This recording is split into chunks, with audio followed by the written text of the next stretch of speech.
are going to see a very, very severe downturn. And I actually predict that we're going to have the worst deflationary bust that we have seen ever since 1929. But it's not right now. Right now, the economy is actually running red hot. It is running hot because of the extreme stimulus coming out of all administrations around the world and the central banks.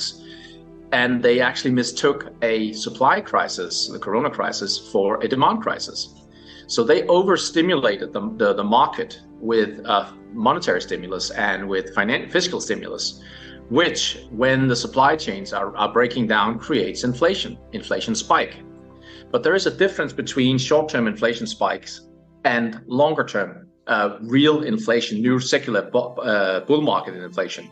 And we do not have a bull market in inflation. What we have had a spike because of supply and demand imbalances that are now being sorted out. Supply is coming up, demand is being pushed down because the stimulus is waning, or wearing out simply, and that is going to create the exact opposite side. So the Fed, to me, is just somebody who follows what they see in the macro cycle, and I think actually they are not doing. They've done a terrible job in stimulating, what they did during the corona crisis, but their take on the economy right now, that they have to be a little more hawkish for this time, has been correct.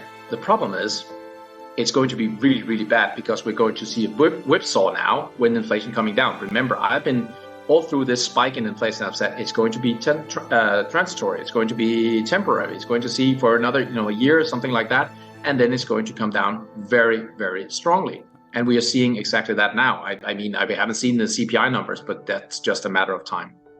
Really, lots of interesting takes on what you just mentioned, Henrik. And I interviewed, I think it was Keith Weiner at the New Orleans conference, and he said it's like a wrecking ball going from both sides of the street, like hitting both sides of the houses on both sides. Deflation, inflation keeps bouncing back. Deflation is like, and I listened to one of your interviews recently as well, and I thought like deglobalization, right, and bringing manufacturing and everything back home, meaning to the US or to Europe, seems inflationary. So it was like, for me, the deflationary scenario as a pragmatic, I'm not sure I see it. So do you want to elaborate on that? Like, why do you think deflation is going to happen with all the macro trends, meaning like deglobalization happening?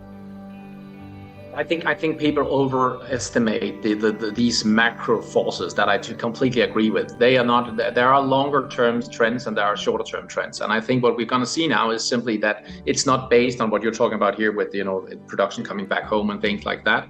What we're going to see is that the deflationary force is created by, and you have to really understand what you're saying, the wrecking ball. The wrecking ball swings out in the inflation because of this misbalance between supply and demand. That everybody is stimulating into a supply crisis, that creates inflation because nobody can deliver, and everybody wants something. Everybody's spending that extra buck that they have gotten, from the government or wherever they get it from, lower rates or whatever it was. And then the inflation ball swings out to the right. And what happens then is that everybody is then trying to of course bring up that the supply that they have to meet that demand, and nobody wants to not be able to supply whatever the customers are demanding. And that's when people are starting to build capacity, bringing in people, and so on and so forth. That has been going on until early this year, and even longer into this year here. And then we simply see now that the economy is going to a point where the inflation that then comes out is putting a restraint on the consumer, and then we're starting to see the ball going the other direction because nobody's buying as much more. We see that consumption is coming down and the likes. So we are actually seeing exactly that, but that's on a more micro level than the big things that you're talking about, that production is coming home and all that of that.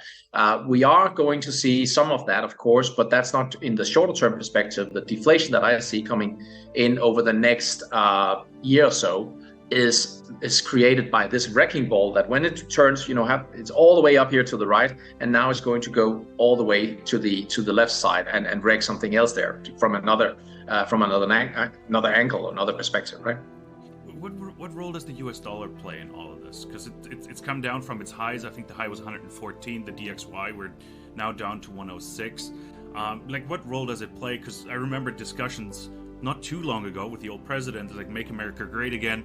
and we need a weaker US dollar to keep the economy going and to keep exporting. Now the US dollar is so strong. Yes, it's cheaper to buy input like raw materials, but it's more expensive to export. Like nobody really buys from the US. It's easier and cheaper probably to buy from Europe right now with a weak euro, for example, right? So what kind of factor does that play?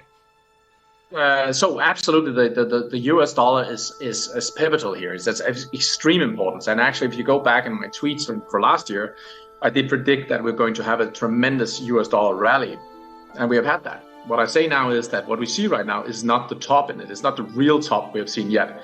We see a correction, and the correction is going to bring us down to 96, 98 on the Dixie. But that's not just a correction, because we haven't seen the last of this, of the dollar.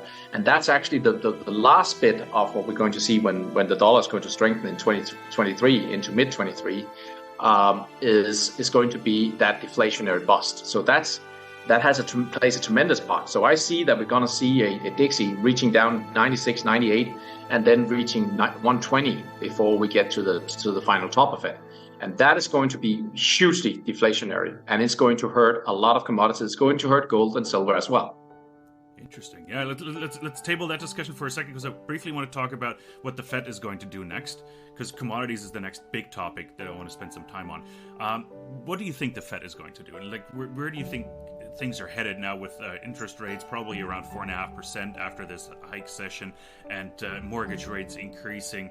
Like, how does that, like, what's your take on those, on that? First of all, I want to say again, I see the Fed is playing a secondary role here. I mean, it's the Fed. The Fed follows the market, and the market rates is what really hurts the economy right now. We have seen the rates coming up at a level and a pace that we've never seen before, and this is what creates that has been so tough on the markets, and it has to do with inflation. So when inflation, because of the supply and demand, you then see rates coming up. Inflation and rates are very closely linked. And then you see the Fed actually acting. But if you see when the rates are starting to come up, that is way before the Fed started to act. But the Fed follows the market. The Fed will always follow the 2-year yield in the US dollar. So US 2-year yield, I should say. And they will do that again. So when now we see that the longer term rates are starting to drop, and I think that top is in, then we will see the short-term rates coming down as well. This means that we've come to the end of the business cycle. And the Fed knows that. The Fed knows that when rates are starting to come down this strongly, it's because the business cycle, the cycle of the economy has come to the top. That does not mean that we fall off the cliff immediately, as I said. That means that we're now in the third cycle. There's a fourth, 1, 2, 3, 4, 5. So 1, 2, 3, 4 cycle of phases that I look at in the business cycle. And we are now in the third one, where we are above growth, trend growth, and you can see that on the labor market, but it's starting to decline.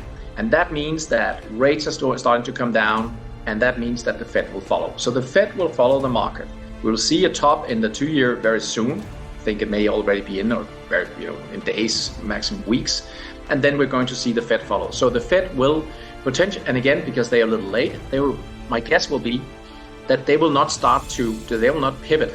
They will pause, or they will do a little, next time, so 0.25 or 0.5 or whatever, but they will start to ease off, and then they will pause, and then they will cut, and the cut will start coming sometime in 23, late Q1, maybe Q2, be later. I think it's going to be surprising how strong we're actually going to see this market move here to the upside, and that's why I think there's going to be a longer pause than anybody expects.